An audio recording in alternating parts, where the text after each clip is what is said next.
तो आज हम करेंगे काइनेटिक थ्योरी ऑफ गैसेस। तो सबसे पहला हमारा जो टॉपिक है वो है काइनेटिक थ्योरी ऑफ गैसेस का मतलब। तो सबसे पहले बात करते हैं हम तापमान की।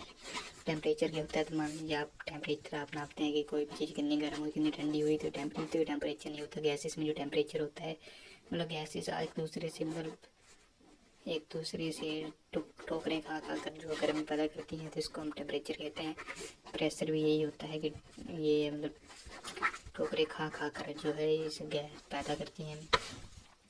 बात करते हैं वॉल्यूम को। जो गैस का जो मतलब वॉल्यूम होगा वो मान लीजिए किसी आपने स्पेस में किसी थोड़ी सी गैस को भी आपने फेंक दी, तो जो स्पेस का वॉल्यूम होगा वो गैस का ही वॉल्यूम होगा। तो इसकी जो यूनिट होती है वो इसको जो हम लेते हैं वो लीटर्स। गैस की जो यूनिट होती है वो लीटर में होती है। कहाँ कई बार हम लिक्विड को ले लेते हैं, लेकिन मेनली जो है हम गैस को ही लेते हैं। या लिक्विड ले लोग लिक्विड को ले सकते हैं, लेकिन हम लीटर में ले लेते हैं।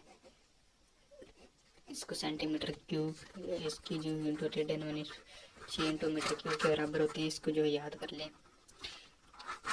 अब बात करते हैं, अब ये एक दूसरे टकरा रहे हैं तो इनकी जो वेलोसिटी भी होगी, तो इनकी जो आरएमएस याद रखें। मतलब वेलोसिटी का पहले रूट लिया है, फिर मीन लिया है, फिर स्क्वायर किया है। Root mean square velocity. तो चलो बात करते हैं, ये होती है, इसको याद रखो, ये पूछी जाएगी तब तो नहीं भूल गई। तो होती है 2kT/m। एक और होती है 2RT/m। दोनों में से एक आधी याद रख लें। तो दो तो आपको पता है कि कांस्टेंट होगा, T टेम्परेचर है, M मोलिकुलर मास है। R कांस्टेंट है, T टेम्परेचर है, M मोलिकुलर मास है। और ये जो मोलर और मोलिकुलर मास है किलो में लें, केजी में लें। जैसे कि ऑक्सीजन का जैसे मास नंबर किसी ने 16 लिख दिया, तो केमिस्ट्री में तो ये लिखा जाएगा, लेकिन फिजिक्स में इसको किलो में कन्वर्ट करना ना भूलें, किलो में लिया जाएगा। तो अब बढ़ते हैं हम अपने अगले वाक्य की ओर। तो अब हम तो ये थी हमारी रूट मीन स्क्वायर वैल्यू, इसको जो आपको याद रहना है। तो इनमें से अब हम बढ़ते हैं हम अगले इसके पड़ाव की ओर, जो कि है इसकी एनर्जी जब टकरा रही है तो कोई ना कुछ एनर्जी होगी, तो किसी एनर्जी से ये टकराएंगे। तो उस एनर्जी को हमने याद की है, तो 1/2 एक की एनर्जी होगी में से किसी एक की जो एनर्जी होगी वो 1/2 FT के बराबर होती है। ये 1/2 KT के बराबर होती है।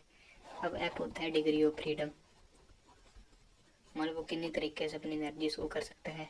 यार गैस है, अलग अलग तरीके होंगे। आग जलाकर कोई एनर्जी देते हैं, ऐसे उसके पास पड़ी हो तो कितनी तरीके से उसके पास एनर्जी होती है, ये डिग्री ऑफ फ्रीडम बताता है। या फिर किस तरीके से वो मोशन कर देता है, डिग्री ऑफ फ्रीडम बताता है। तो एक ही हमने निकाली है बात। मान लीजिए बहुत सारे हो तो बहुत सारे हो कि इसको N × आधा × F KT कर दे, है ना बात।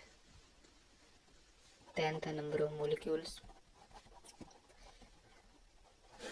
और अब बात करते हैं ग्राफ की। तो ग्राफ है, ये ग्राफ है dN/dV वर्सेस B के बीच में। ये थोड़ा सा बढ़ेगा, ऐसे होगा और ऐसे। तो इसका जो एरिया होगा y/dx वो हमें जो है n देगा नहीं। n जो है नंबर ऑफ पार्टिकल्स है, अभी उनकी वॉल्यूम है, जिसके बीच का जो है ग्राफ है। तो इसको जो है आपको याद रखना है। तो बीच में ये देखो सबसे ज़्यादा बढ़ रहा है, तो इसमें B मोस्ट प्रोबेबिलिटी इनकी सबसे ज़्यादा होगी। इनकी तो एवरेज होगी 8kT/m। मोस्ट प्रोबेबल एवरेज होगी 2kT/m। और बी RMS होगी 3kT/m। इसको जो एक बार चेक कर लें, ये थोड़ा हम इसको बड़े बड़े इसको चेक कर लें। अब बढ़ते हैं हम अपने जो है अगले टॉपिक की ओर। तो मान लीजिए अभी एक पार्टिकल है, ये मोनोटोमिक गैस है। मोनोटोमिक मतलब AR ऑक्सीजन आर्गन, मतलब ये यहाँ में इसमें ट्रांजिशन मोशन 3 रोटेशन मोशन 0 होगा, तो ये 3। अब बात करते हैं इसकी, तो ये डायटोमिक गैस है। तो इसका जो रोटेशन, ये तो सबका तीनों का दो, रोटेशन इसका दो होगा, ट्रांसलेशन इसका तीन होगा। तो टोटल में मोशन बदलती है 5। इसमें आ गया O2 N2 AR2 जो भी मतलब गैसेस होंगी। अभी ये मान लीजिए ये आ गया 3 वाली, 3 प्लस 2 प्लस 3, हाँ तो ये भी 5 कर सकती है। तो इसके जो एग्जाम्पल आगे CO2। अब बात करते हैं नॉन लीनियर की, थोड़ी मतलब तिरछी बना लिए कुछ इस प्रकार से। तो इसका एग्जाम्पल आ गया SO2, और ये मतलब मोशन कर सकती है, देखो ये कर सकती है कितने प्रकार का मोशन कर सकती है, 6 प्रकार कर सकते हैं। हर तरफ से इसको मतलब घुमाया जा सकता है 6। अब बात करते हैं कुछ टर्म्स हमने डिवाइड की, CP CB और लैम्डा। तो CP जो होता है वो होता है 2FR/T। CB जो होता है नहीं यार FR/T, हाँ तो CP plus CB sorry FR/T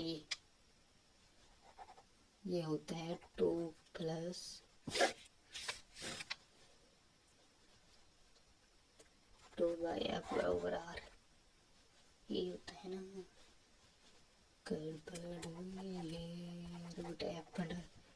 दो CP/CB हमारे पास होता है 1 plus F by 1 plus 2 by F max.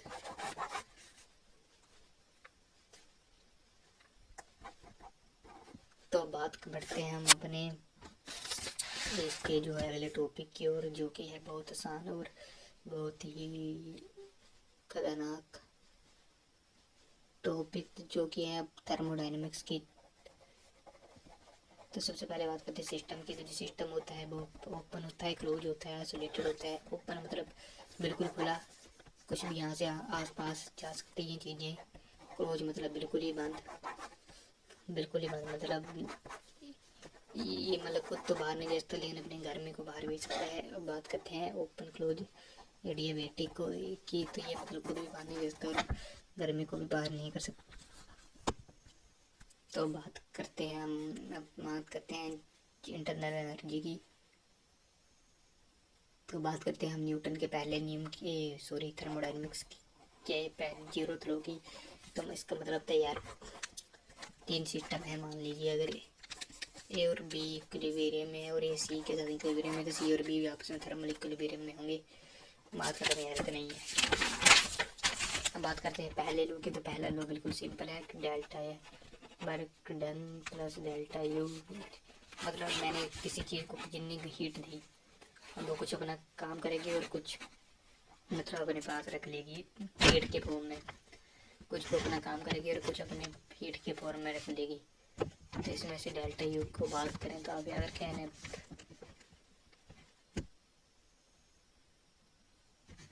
RT/2 FR2/सी भी बटा टी लिख सकते हैं। तो चेंज इन को आ जाएगा NCV/डेल्टा टी के बराबर। बात करते हैं वर्कडन की। तो वर्कडन होता है इंटीग्रेशन ऑफ PdV। इसके मतलब कुछ ग्राफ की हम बात करते हैं।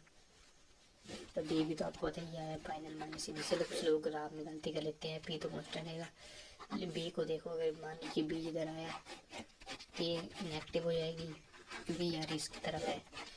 अब जैसे ही कोई मान लो इस तरफ आ गया तो ये पॉजिटिव हो जाएगी, और कोई मान लो ये ऐसे आ गई तो ये कॉन्स्टेंट हो जाएगी। तो इस बात को जो तुम आप याद रख सकते हैं। वर्कडन भी हो गया। अब हम बात करते हैं हम अपने प्रोसेसेस की। प्रोसेस जो हमारे पास होती है आइसोबारिक, आइसोथर्मिक